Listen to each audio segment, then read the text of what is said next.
শুভেচ্ছা আমন্ত্রণ খেলাধুলা ইন্ডিপেন্ডেন্ট টেলিভিশনের নিয়মিত আয়োজন যত খেলায় সাথে আছে সাইদ সাদিয়া। 2 টেস্টের সিরিজ খেলতে অস্ট্রেলিয়ায় বাংলাদেশ দল।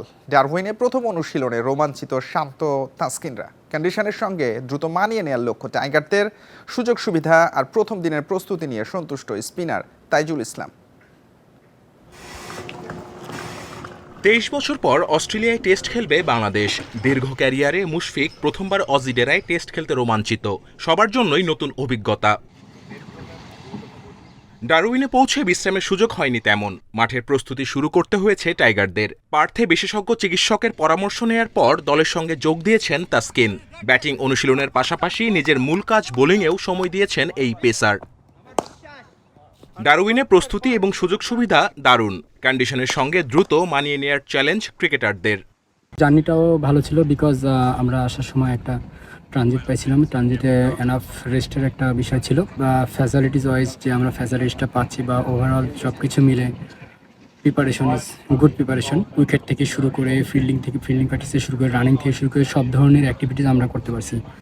লিটন মুমিনুল এবাদতরা যুক্ত হবেন শিগগিরই। 5 আগস্ট পর্যন্ত অনুশীলনের পর ক্রিকেট অস্ট্রেলিয়া একাদশের বিপক্ষে 3 দিনের প্রস্তুতি ম্যাচ খেলবে বাংলাদেশ। ডারউইনে প্রথম টেস্ট শুরু 13 আগস্ট। টেস্ট চ্যাম্পিয়নশিপের অংশ বলেই এই সিরিজে সর্বোচ্চ গুরুত্ব দিচ্ছে অস্ট্রেলিয়া। পূর্ণ শক্তির দল নিয়েই প্রস্তুতি শুরু অজিদের। দীর্ঘ বিরতির পর অনুশীলনে ফিরেছেন কামিন্স, হ্যাজেলউড, লায়নরা। Kamrul Hasnat, independent news. বাংলাদেশ জাতীয় ফুটবল দলের সহকারী কোচ হিসেবে নিয়োগ পাচ্ছেন জার্মানির রেইনহার্ড কার্লি স্টাম্প। 64 বছর বয়সী সাবেক এই সেন্টার ব্যাকের কোচিং ক্যারিয়ার বেশ সমৃদ্ধ। সৌদি প্রো লিগের ক্লাব আল শাবাব আল ইত্তিফাকে হেড কোচ হিসেবে দায়িত্ব পালন করেছেন স্টাম্প। গালাতাসারাই এফসি কোলনে খেলেছেন ইউএফা প্রো লাইসেন্সধারী এই কোচ। গোলকিপিং কোচ হিসেবে আসবেন জার্মানির ক্রিস্তিয়ান বারবুচাক। স্লোভাকিয়া ও জার্মানির বয়সভিত্তিক পর্যায়ে বিভিন্ন ক্লাবে খেলেছেন তিনি। কোচিং ক্যারিয়ারে কাজাখস্তান জাতীয় দল আর অস্ট্রেলিয়ার লিগে পার্থ এফসির দায়িত্ব সামলেছেন। হেড কোচ থমাস ডুলির অধীনে কাজ করবেন দুজন। নভেম্বরে সাব চ্যাম্পিয়নশিপের আগে প্রস্তুতি ক্যাম্পে যুক্ত হবেন। বাংলাদেশের প্লেয়ারদের চিনা জানা এবং বাংলাদেশের অবস্থান, বাংলাদেশের এনভায়রনমেন্ট, চলাফেরা সব কিছু তো ওর জন্য নতুন। সেই ক্ষেত্রে ও বলতেছে ওর জন্য আরও বাংলাদেশ থেকে আরও 2-3 জন অ্যাসিস্ট্যান্ট কোচ লাগবে। ওর দুইটা প্লেয়ার, 2টা কোচ অলরেডি আমরা নেওয়ার পরও সে বলতেছে বাংলাদেশের লোকাল কোচ 3-4টা কোচ আমার লাগবে। সেই ক্ষেত্রে এখন অবভিয়াসলি হাসান আমল থেকেই যায়।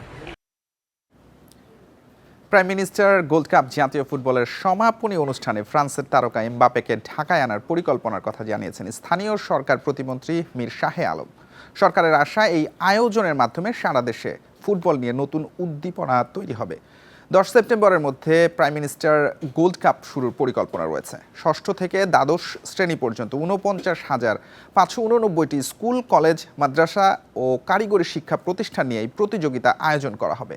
প্রতিটি শিক্ষা প্রতিষ্ঠানকে বাধ্যতামূলকভাবে ফুটবল দল গঠনের আহ্বান জানিয়ে প্রতিমন্ত্রী বলেছেন, দল গঠন না করলে সংশ্লিষ্ট প্রতিষ্ঠানের এমপিও স্থগিত রাখার বিষয়টি বিবেচনা করা হচ্ছে। প্রতিযোগিতাকে সারা দেশে ছড়িয়ে দিতে উপজেলা পর্যায়ে অন্তত 4টি মাঠে একযোগে খেলার আয়োজন করা হবে।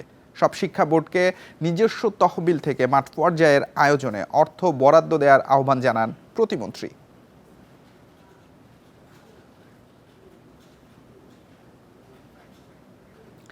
এশিয়ান গেমসের আগে নিজেদের তৈরি করতে ব্যস্ত জাতীয় হকি দল। সোমবার প্রস্তুতি ম্যাচে বাংলাদেশ জুনিয়র দলকে 7-1 গোলে হারিয়েছে তারা। দলের পারফরমেন্স ও কৌশলগত দক্ষতায় খুশি হেড কোচ পিটার গেরহার্ট। তবে এশিয়ান গেমসের চ্যালেঞ্জ নিতে আরও কঠোর অনুশীলনের তাগিদ তার। ম্যাচ শেষে দুর্বলতা নিয়ে কাজ করেন এই জার্মান কোচ। দ্রুত উন্নতি করতে পারলে গেমসে ভালো করা সম্ভব জানান খেলোয়াড়রা। এশিয়ান গেমসের গ্রুপ পর্বে স্বাগতিক জাপান, ভারত, দক্ষিণ কোরিয়া, শ্রীলঙ্কা আর ইন্দোনেশিয়ার মুখোমুখি হবে বাংলাদেশ। সেরা 2 দল খেলবে সেমিফাইনালে, বাকিরা খেলবে স্থান নির্ধারণী ম্যাচে।